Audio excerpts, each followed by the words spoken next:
The Premier League season is back, and that of course means that Sky Sports Fantasy Football is back as well, and we have been picking our ultimate 11. Money not an issue, never is with you, Tomo, or you, Tis, is it? Absolutely. Yeah. No. So shall we take a look at who we've gone for? We're only allowed three players from each team, aren't we? Yeah, I think so, and that's probably why our goalkeeper's David De Gea. Controversial. You know, because there were arguments, weren't there, for Alisson and Ederson? Big arguments for them. But we will, as we draw them out, people will understand he why. Can't have as bad a season as he had last year, can he? No, I agree. Let's hope not. Depends a bit if his mind's on it. My worry in terms of fantasy football, we haven't had a choice here, is it looks to me like Ole Gunnar Solskjaer is going to be going gung-ho. And how many clean sheets is he going to keep? Yeah. It's just worth considering, isn't it? Listen, the defence has not been good for quite a few years. This fella was outstanding and kept enough clean sheets because of that. Overworked, but he seemed to enjoy that. Okay. So David De Gea is our goalkeeper. And first in our back four, and he's got his old kit on. But of course, it's Aaron Wan-Bissaka these days of Manchester United. Think he'll get you plenty of points, Tis? I think he will. His tackles and interceptions, I think, were quite high last season. I think that he gets himself up into the final third of the pitch. Decent crosser. Should get a few assists for you. You'd have liked to see Trent Alexander-Arnold in there, wouldn't you?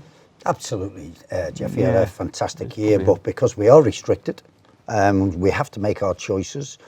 And I would think the season that he did have last season, outside obviously a lot of those big teams, I think he does get into it, and I agree with Tiz. Central defenders, one obvious one. Yeah. He's going to be in everybody's team, isn't he? I would like to. I think they will build a team around this guy. As you look at Liverpool, and the resurgence of my team has been Virgil van Dijk inspired, and I think he will be in everybody's start. And look at the number of clean sheets they kept last season. You know, and as a defender, you need clean sheets. Absolutely. Yeah, incredible. I think the only reason why you would not have Virgil van Dijk in your team is because he's too expensive. We're not sure where this fella will be playing this coming season. It's Harry Maguire. So we could have three Man United players in the back. It was a big argument, wasn't there, for Aymeric Laporte, who was one of Manchester City's players of the season last season. I would think he was the best of their defenders, not by far, but he certainly was. And I think Pep Guardiola believed in him more than anybody. And we possibly could have had him, Harry Maguire. I think the money that they're talking about at this moment, as we speak, for him, proves how good a season and a rise to prominence of being a terrific centre-back, not only for Leicester, but for England. And he's got a little goal threat in him as well, which is a bonus for a defender. Yeah, absolutely. Harry Maguire. He'd be my first pick, regardless of anybody else in that first pick. He'd be second pick after Virgil van Dijk. Because he gets goals as well, and Laporte doesn't. Well, not generally speaking anyway. And I think the left-back, Tomo, been a revelation. Absolutely, and it's a fair point. A revelation. You're looking at points, you're looking at assists. You want I think him and Trent as assists were the best, not only in Premier League, probably in all of Europe. So you're going to get that, but a good defender as well, Jeff. We've gone 4-3-3. Don't have to, of course. 4-4-2, 4-2-4, whatever you want to. But let's look at our midfield three. One of the Silva brothers, outstanding last season, I thought, for Man City. And I think because of his age, I think he's got a lot of improvement still left in him. And I think this is a solid pick in the midfield for me. He's got goals in him as well. Goals and assists. Absolutely, that's the vital thing when we're looking and people are looking at points. That is what you're going to get. So many assists, so many goals. I think he can only get better. Christian Eriksen.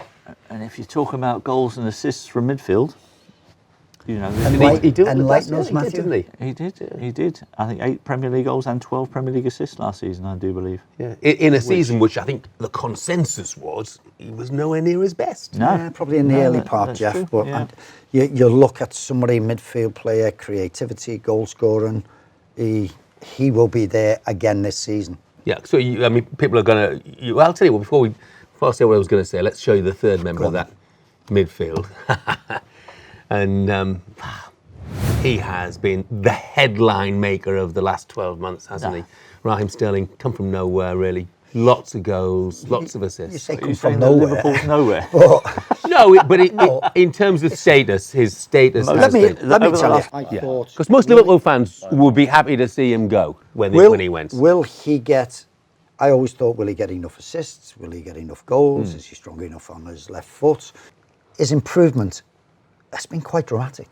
People might say, oh, you're going on dramatic. No, it has. It has been quite astonishing, and you can only accept...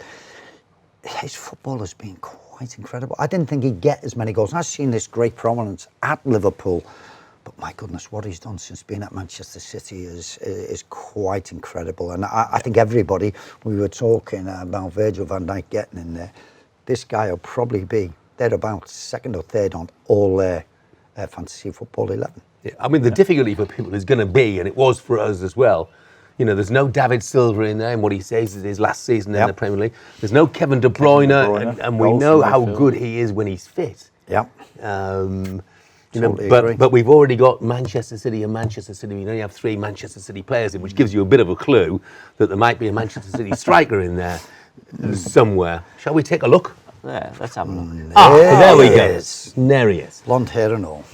As you said, 5 consecutive seasons, 20 plus. 20 plus Premier League goals. And, you know, Just the surprise would be if he didn't make it 6 consecutive seasons of 20 Premier League plus goals. Absolutely. You know, so you can't leave him out, can you? It is, and listen, we can all have our opinion about football, and that's what's great about it. But when Jesus came in, he was Pep's man. Yeah. He was going to be Pep's go-to man, and we all thought, we love this fella, and we've seen him score goals. I know Pep's watched them from afar, but we thought, how can that be? Lo and behold, I think Pep come round to our way of thinking, and he made him his main striker. As good as Jesus is, I think this guy has always thrilled us. And it's about players who you know are going to score goals. It's not a gamble, because you know that every single season they will score goals, which brings us what you get with that man, to Harry Kane. Yep. The only question mark you have over Harry Kane is whether he plays enough games to get enough goals. You know, last season I think it was 18 goals I think he finished with, but missed so many games through injury. If he stays fit the whole season, you could pretty much He's put your house on. He's got the advantage this season, goals. hasn't he? Look, I know we had the games in Portugal and such like, but there's been no World Cup, been no European Championship, so he's had a longer break. He should be fresher. And he needed it as well. Because absolutely. This fella works so hard for the side. But again, if you're sitting down and you're picking, you know, and somebody can guarantee your goals, it's another one who ticks those boxes. Tis, our final member of the 11. Well, you suggested, I think you were joking. I was joking. Mo Salah? 2-season wonder. 2-season wonder. People did. They suggested, didn't they, after the season he had 2 seasons ago, that he wouldn't be able to follow it up, and the cynics at the start of the season in particular were we were right. You know, he was never going to score anything like the number of goals he did last season. Well, he didn't, but nevertheless, had another fantastic season. Yeah, he did Golden Boot again, which is astonishing for having such a poor season there, Mo.